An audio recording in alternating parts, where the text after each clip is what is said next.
众朋友大家好，非常收看今日嘅福喜乐呢个节目。今日大家咧讲嘛个咧，大家有发现冇？其实读呢个生命地图，大家会知道，种种什么人强子系见动自然啊，可能以轻松嘅事情，不过可能用人地，其实有动到嘅什么，其实遇到强子，其实系见动辛苦嘅事情，是内上有辛苦是只有得有辛苦。你今日裏邊係嘛啥咧？你講台灣時講歐亞致富，到嚟像安樣嘅台語話，讀呢個生命地圖係乜嘅事情，有乜嘅故事做啲分享，做啲自用出安樣嘅一個新講嘅欣賞。嘅今日分享你今日裏邊，我們的來賓是係嘛啥咧？你個鄭喜水先生，分享歡迎。大家好，我是曾启瑞醫師。我的阿公呢，他是客家人，早年祖先呢是從廣東的梅縣到屏東縣的這個六堆，後來呢定居在海豐市。那阿嬤是閩南人所以大概是我的一個簡介。歡迎醫師哈，其實醫師的簡介也不是這樣哈，其實醫師的簡介可以用這一整本書都說不完。你看上面我貼了這麼多標籤，就是只要令我覺得太感動想哭的，就把標籤貼起來。對，所以先恭喜醫生出書了，是不是？謝謝。對，不過你精彩的故事應該不是這一本書說得完哈。不過先出第一本，我們有機會再出第二本，按用你走對哈。不過哈，來到我們這邊上節目的人，都要先大家一起來學一句俗諺語。好，醫師說覺得很難，不過沒有關係，我來跟大家分享。好，醫生我先念給你聽哦。好，幼子捧子信，母子走出傾。幼子捧子信。母子走出 king， 哇！我只能说，醫師你真的很棒哎哈！現在醫師做什麼我都覺得很棒吧。我跟大家分享，其實這一句俗諺語是，有時候俗諺語是那個時代留下來的哈，不一定跟現在的時代吻合。他的意思說，在那個年代哈，感覺上有生小孩，哇，就好像說這一輩子就有了依賴的感覺，在那個農村社會哈。然後他說，如果真的沒有生小孩的話，就會哇。你就會不斷的只能靠自己做事，就工作非常非常的辛苦。好，所以這是那個時候在客家的這個俗諺裡面，所以感覺上好像跟今天我們的曾醫師有一點點關係，一點點，對不對？我講一個故事哈，是那個屏東海豐市那邊有一個叫三山國王廟，對，然後呢，它有一個習俗，就是說每年那個莊裡面的第一個男丁。是在元宵節的時候就要點燈，然後繞整個海豐里，所以也是有點剛剛您這個意思。哦，你看跟醫師跟教授聊天壓力就很大，你看他們多聰明，對不對？馬上就可以說，所以在那個時候他們真的是第一個出生，他們會做一個這樣。那就是說最早生的那個就等於是當爐主哦，就是當年很多男丁嘛哦。不過現在少子化的話就沒有說第一胎，以前要第一胎才可以當這個爐主，然後召集那一整年的所有。出男丁的那個這個家長，而且在那個時候，我們必須承認，華人社會有時候那時候總是覺得哇，生一個小孩就未來可以依賴，那是很那個時候的觀念，就那時候很重要，對不對？哈，所以看我哋係今日嘅老古演義，然後大家來分享哈。不過剛才你講到老古演義嘅世界信上就有分享到哇，在那個時候在屏東啊，對不對？三山國王廟，我剛好聽到一個關鍵字有嘛 keyword 就想到三山，所以今天感覺上好像也有一個。帶來你身上的一個，我們講說是一個很好的護身符或是什麼，也跟三山國王廟有關。那時候大概民國60幾年，我要去當兵嘛，哈。是。那我的阿嬤，我的祖母呢，就是因為到金門去，那時候還在跟中共那邊才是單打雙不打，還是炮宣彈哈。是。所以他就很擔心，就帶我去求個保，就是平安的一個護身符哈。你看這個我永遠就帶在我的身上，從到出國回來到今天已經跟隨我43年哦，這裡寫三山國王香火。對，所以所以你看，像今天來錄影也帶在身上。對，我在身上。反正你帶着它 ，forever 永遠 all the time 都帶着它就對。放在我的包包裡面。是，不管你到哈佛啊，你到醫院啊，你到任何一個地方。對，這對我祖母，對我們客家莊的一個紀念了。是你看醫師是不是很感性？對啊，真的是。所以其實今天很开心可以，因为我知道医师也很忙，对，那到节目来，其实我觉得阅读医师的书，其实可以学到很多东西，那可以分享的东西太多了，对，所以我今天在录影前就跟医师打嘴鼓，跟医师讲，我说医师，你这里面那种太多的这个惊人的事迹，我们是不是就先不要？我们就下次再来说，我们来讲一些生命当中有趣的小故事。为什么我特别跟医师这样拜托？我说，因为都是这些生命的小故事，才滋养了医师现在这样子的一个样子嘛，对不对？不过我有一个感觉医师，我觉得你真的是一个完美主义者。这是没办法，因为你看医师直接承认，这没办法，就是0-100嘛，因为我们因为病人对医生的要求是要100分，因为他们只有2个结果嘛，尤其在生殖医学这边，对，所以你不能说一个80分、60分的差不多医生，对，所以一定要完美，一定要止于至善呐，能够让病人达到他们的愿望。我想这个是，也是对我们自己的要求。对，为什么我会说他是一个完美主义者？在书里面讲到他跟学生的相处，他对很多事情的要求，你就会知道他是如何的尽善尽美，而且是做努力做到最多。又要睡得少，做得久，起得早。我想说哇，可以保养到现在这样子，真的是蛮厉害的。不过，医生我觉得这样讲，就里面有一句话很有趣，就是说接住上帝的界外求。我觉得这个是让我觉得很感动，因为我们常常觉得有时候你能够拥有一个孩子，其实是上帝的恩典，上帝的恩赐，发球权在上帝的手上。因为这个对，因为其实我们没有扮演上帝的角色了，对，但是我们只是用这个上帝赐予的人的一个礼物，一个叫做精子，一个叫卵子，对不对？借助医生的双手，然后变成一个 baby， 一个胚胎。然后放回去，然后来应验这些不孕症夫妻的一个祷告。我想我们说这个球应该是界外球，不应该发生的，我们就把它救回来。我觉得真的对我都可以有画面，感觉像上帝在说：“哦，这是一个恩典，我给你一个孩子啊！糟糕，投球投不准，投到界外了。”我就看到曾医师跑得很快，拿着手套，嘿，界外球就接住了。对，我们说起来轻松啦，不过这就像医生讲，这是0或100 ，yes or no， 有。跟没有，所以当然压力也很大。你看，当一个医师，我们认识的医师有很多，我们有外科医师，对不对？我们有你就牙科啊，或是大家现在很流行的医美或什么的。可是老师在那个时候，在那个年代，你特别选了一条。我现在来看，其实，在我现在来看那个年代，其实你选择了一个比较少人去选择的一个路子去走，这也是来自于性格，对不对？对。因为其实那个时候不孕症是一个很冷门的科了，因为妇产科就要开癌症啊、接生对，所以这个是1980年以后的一个新兴，是，但是也凑巧说，因为工业社会整个人的生育率越来越差，环境越来越差所以反而现在变成很主要的一个公共卫生的问题，对，因为会造成生育人口少子化嘛，我想这也是。因缘际会，就是你有兴趣，那刚好我在哈佛1980年代风云际会，然后试管婴儿刚好，然后在美国在英国诞生风起云涌，那也有机会接触到，所以才把这个东西带回台湾。1983年，对。不过刚刚医生说到。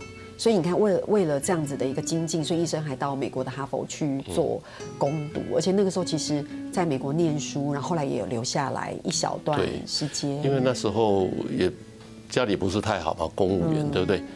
那我们就要去打工。那第一个要先考上麻州的医师执照，因为你没有执照不能去打工。那我们在哈佛近郊那个叫 Waldheim Hospital。那有时候呢冬天下雪啊，那我说要去值班，我们那只能去值班，人家比较。周末啦，人家不要的人要去。那有一次我记得开车，哇，开到一半那个零下几度，哇，引擎就熄火了所以有时候要来 jump 那还有一次呢，因为要赶去急诊，就开车速度比较快，那不到2分钟后面警车就来了，因为超速。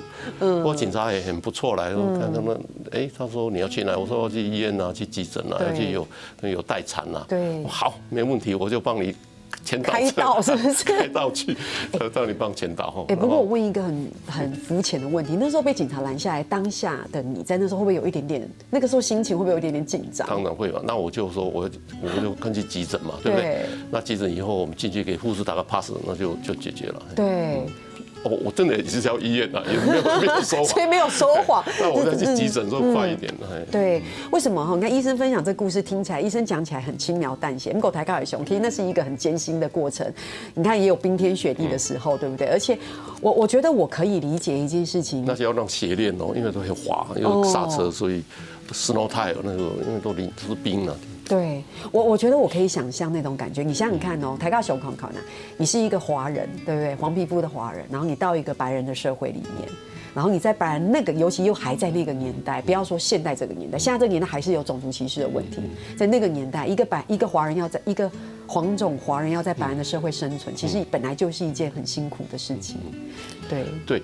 还有一个我觉得很 shock 的，就你看我是一个屏东乡下人到台北。然后又到美国，那个几乎是医学的重镇，哈佛是 No.1 的，全世界是 No.1。对，我在那边3年哦，每年都有诺贝尔医学奖，我真的是 shock。医学就在旁边，你的隔壁实验室隔壁有病理科主任，有神经科的教授，每年都有诺贝尔，所以那种冲击是很大的。就是说，我觉得我们真的是不足，要好好努力。对。另外还有一个就是那时候去英文没那么好嘛，那怎么办？就要听听像我们主播标准的英文ABC、CBS 哦，就是这个3台也是3台，美国3台，然后每天晚上就要听1个小时那个主播他们怎么讲英文，慢慢学，不然他听不懂美国的笑话。是，我觉得是医师幽默啦，不过还有动作改故事，然后大家都会分享哦，大家前段莫走开哦，聊下等下常常在讲。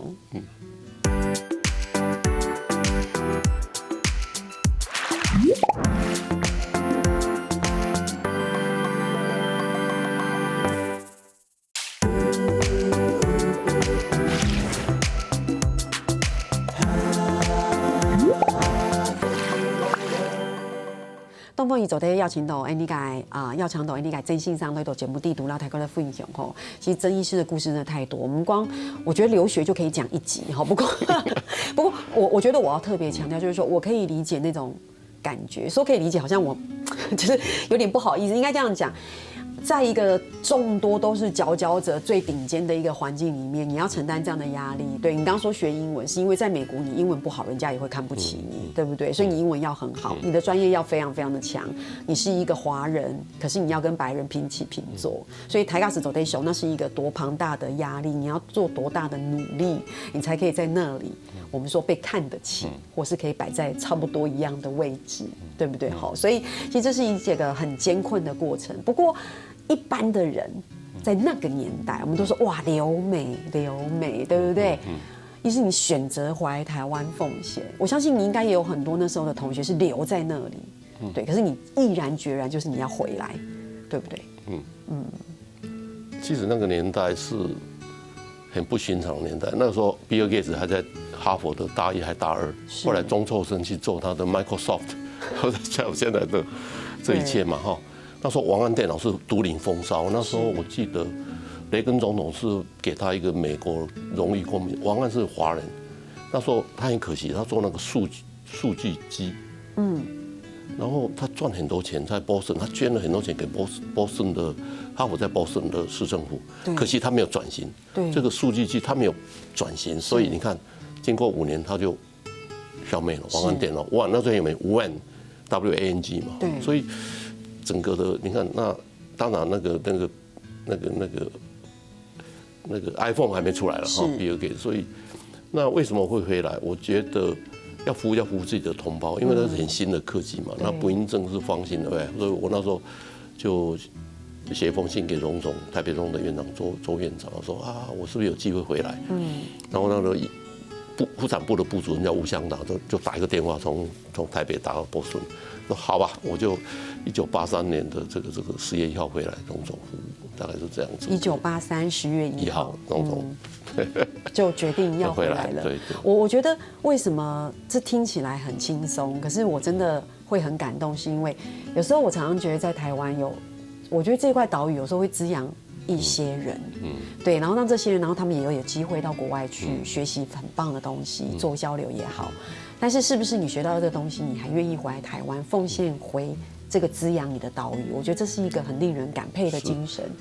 除了这个以外，我后来也当北医9年的医学院的院长。那我觉得这医学教育可以，你只要训练100个医生，你可以救千万的人。对，所以我就觉得这国际化很重要。我自己亲身到那个，所以我就在亚洲，我也想至少他们有机会到国外，在学生时代后，所以我就跟每个国家的第1名的医学院先变成姐妹医学院，比如说东京大学、对，香港大学、香港中文大学、新加坡大学、首尔国立大学、北京大学跟协和医学院，这7、8个都是亚洲最好的顶尖的，所以变成姐妹医学院以后呢，我们每年暑假呢就可以让学生去1、2个月，我想这对他们是非常好。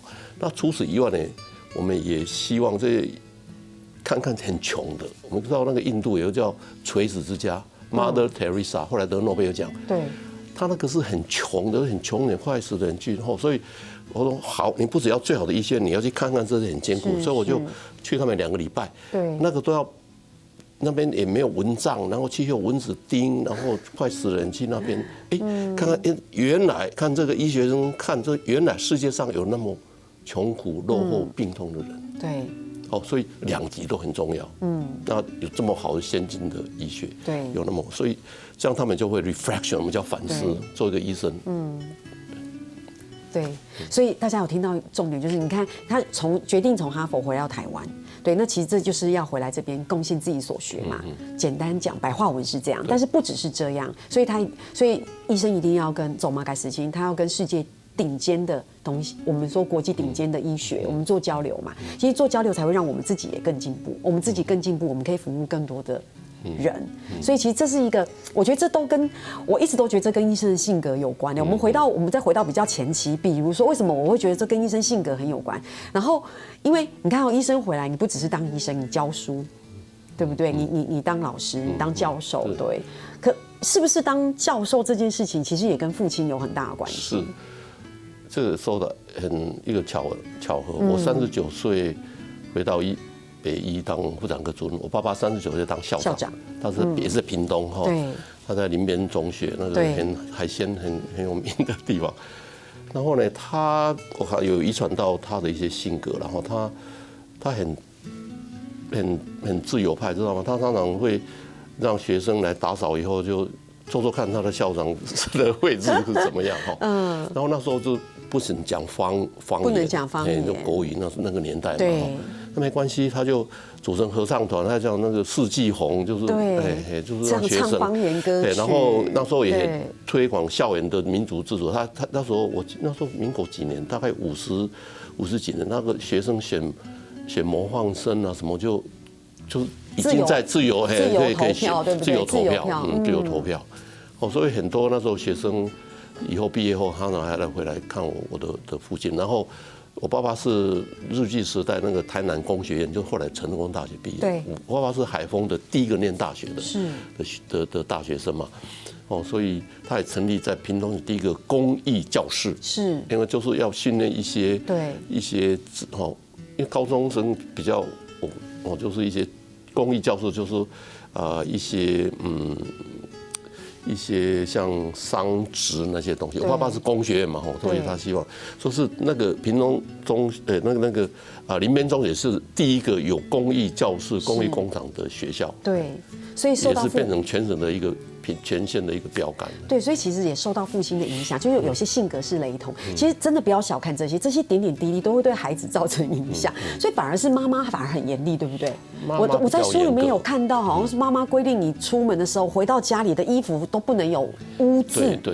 对，那个是因为那时候念幼稚园，那时候因为我爸爸后来在屏东工业学校也前一阵子还没校长也当老师嘛，所以我要从那个帕嗲金高雄帕丁走路到爱国，要半个小时，是半个小时走路去，那时候念幼稚园，所以妈妈就规定，这个制服要穿1个礼拜就不能脏，说回来的话要再把它折好，不能弄脏，要穿1个礼拜。那走路去的话，可以跟大哥哥就是这公车，那公车可能半小时1小时半，从富鼎金走到爱国学校，那回来就没车就走。对。那是大概我印象就是那个你的 apron 要很干净，对，你看哦，台大胸口，你看妈妈是一个很严厉去要求，你看这是一个很整洁，这是一个可能是一个训练，对不对？可是爸爸，你看爸爸是一个校长，那时候对，然后他开创了这么多个第一个，你看到他的性格，他让孩子们自由选举，他让孩子们来坐在校长的位置，来不要怕，你打扫进来坐，对不对？然后他有成立公益教室，所以我会觉得像这样的元素，我在书里面也都看到，在医生，我在医生上有看到这2个元素的综合，就你整洁，因为你追求完美，然后你很追求完美，其实是一个。你知道这是一个很极致的行为，然后第二就是，我觉得我也看到你除了当老师之外，我觉得你非常重视人文，对你不是只是说专业技术上面的培养，我觉得你在孩子在学生态度上面、人文医学上面，其实是你花了很大力气。对，我记得我的恩师了哈，因为北医的创办人叫徐千田，是他是妇产科，他那个年代就是看。蒋夫人啊，看了这些达官贵人，然后呢，他是北医的创办人，所以我后来也当医学院的院长，我觉得应该把这些历史，所以放在学校里面，这也是一个很重要的元素。所以我当医学院院长就弄一个徐千田的纪念厅，放在那个医学院的大楼里面。对，那个就后来也。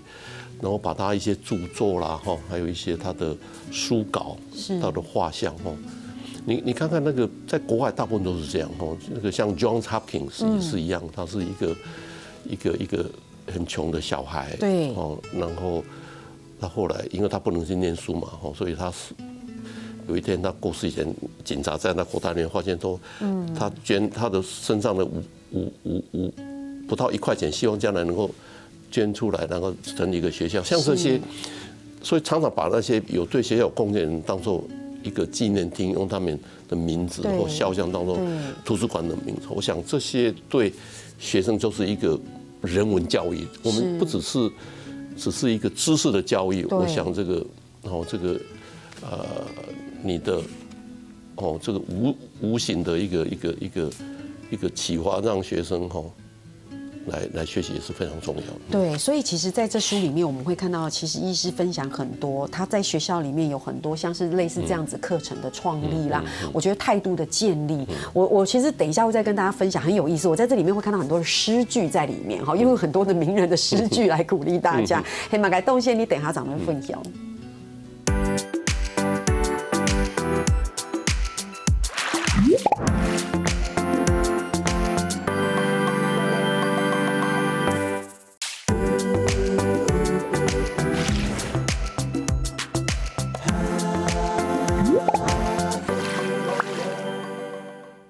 今日东方宇宙的绕墙头真心上那种节目地图，然后大家的分享哇，几改生命改故事哦。我在看医师的书的时候啊，里面有一直强调一件事情，我看了大概不止一次。他说，你当一个医师，一定要当一个第一流。不要当第1名，要当第一流的医师。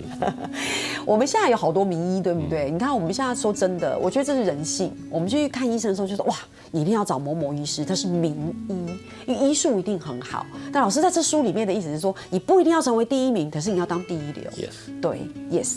老师，你要不要分享一下第一流跟第1名，你觉得最大的差别？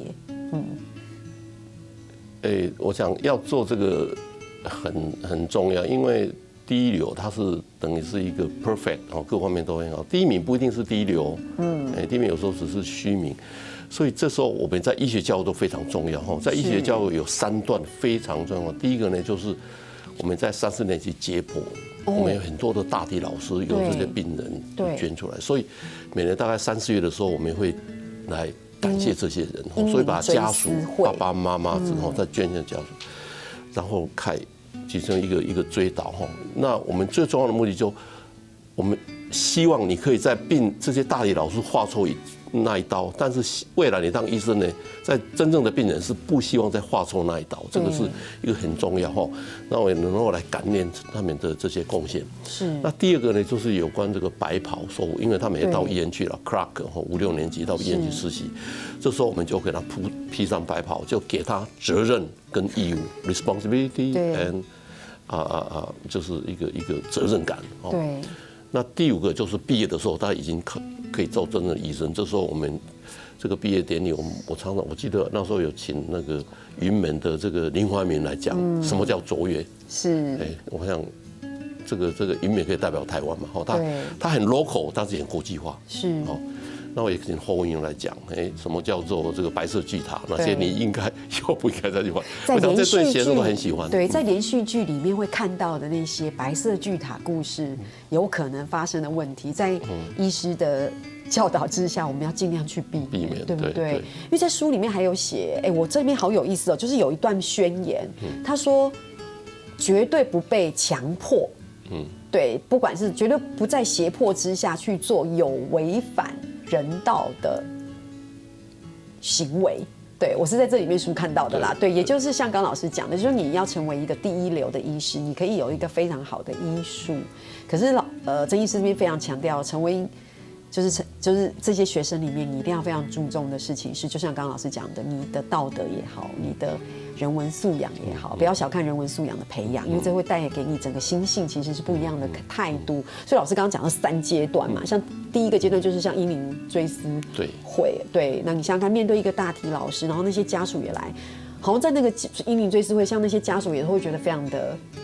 在那个会议里面也都觉得很感动，很感动，对，然后让学生去献花，向家属代表来答谢这些大体老师，是，因为这要家属同意啊，对，捐出来，所以这是一个很重要的一个医学教育的人文素养。对，那我们有一些核心价值哈，第一个我们叫人文 humanity， 我们叫人文素养。对，第二个呢，你要追求卓越，就是你当医生，不管内科外科，一定要把它做得最好嘛，你医术这个在专业上面，对。第3个要有社会责任 （social responsibility）。对，医疗不是只是医病关系，它是一个社会的一个责任，不要。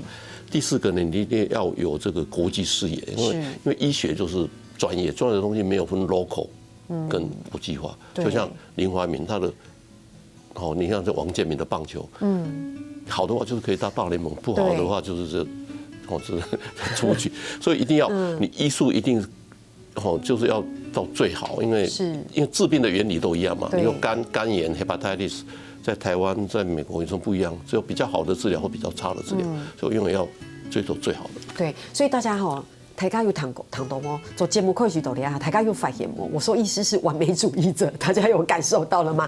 医术我要最好，我要卓越，对不对？但是你不要只有医术好，你要当第一流的医师，所以你的社会责任要在这边，对不对？那第5个就是永续，还有第5个永续经营，就要你把它传承，把你的精神的这些知识传承下去，对，传承给下一代的医学生。我觉得这也是为什么老师一直在蜡烛好几头烧，有在职业的过程当中，就是在工作的过程当中，还是在学校里面教书，因为你这样子的一个经验值跟专业的技术，当然这专业也包括态度跟社会责任，其实是整包我们说整个 package 是传给孩子们，对，传给下一代。所以我觉得这也就是老师讲的不要把价值观，把价值跟价格，现在都是价值价格混淆。是。